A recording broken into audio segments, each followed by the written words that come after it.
एक बार एक लड़का एक गुरुजी के पास जाकर उनसे पूछता है कि मैं आपसे विद्या प्राप्त करना चाहता हूँ और आपके जैसा ज्ञानी बनना चाहता हूँ। आपके जैसा ज्ञानी बनने में कितना समय लगेगा? तो ये सुन के गुरुजी बोलते हैं कि कम से कम 5 साल। ये सुनकर लड़का बोलता है कि मुझे जल्दी सीखना है, मुझे जल्दी से विद्या प्राप्त करनी है और मुझे बहुत जल्दी से ज्ञानी बनना है, इसलिए मैं अगर दुगनी मेहनत करूँ तो कितना समय लगेगा? इस बार गुरुजी थोड़ा रुककर जवाब देते हैं, 10 साल। यह सुनकर वो लड़का हैरान रह जाता है और फिर पूछता है कि अगर मैं दिन रात केवल अध्ययन ही करता रहूँ, पढ़ाई करता रहूँ तो कितना समय लगेगा? इस बार गुरुजी हंसकर जवाब देते हैं, 15 साल। वो लड़का परेशान हो जाता है और पूछता है कि जितनी मेहनत मैं बढ़ा रहा हूँ ताकि जल्दी से जल्दी विद्या प्राप्त कर सकूँ, उतना ही समय बढ़ता जा रहा है, ऐसा क्यों?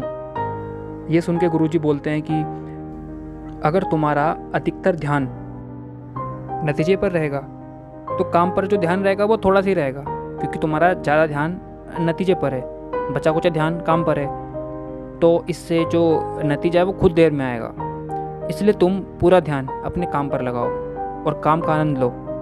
और ये तभी संभव है जब तुम पूरा ध्यान अभी में अपने काम में लगाओगे। नतीजे के बारे में बिना सोचे अपना काम करते रहो और नतीजा खुद ठीक आएगा।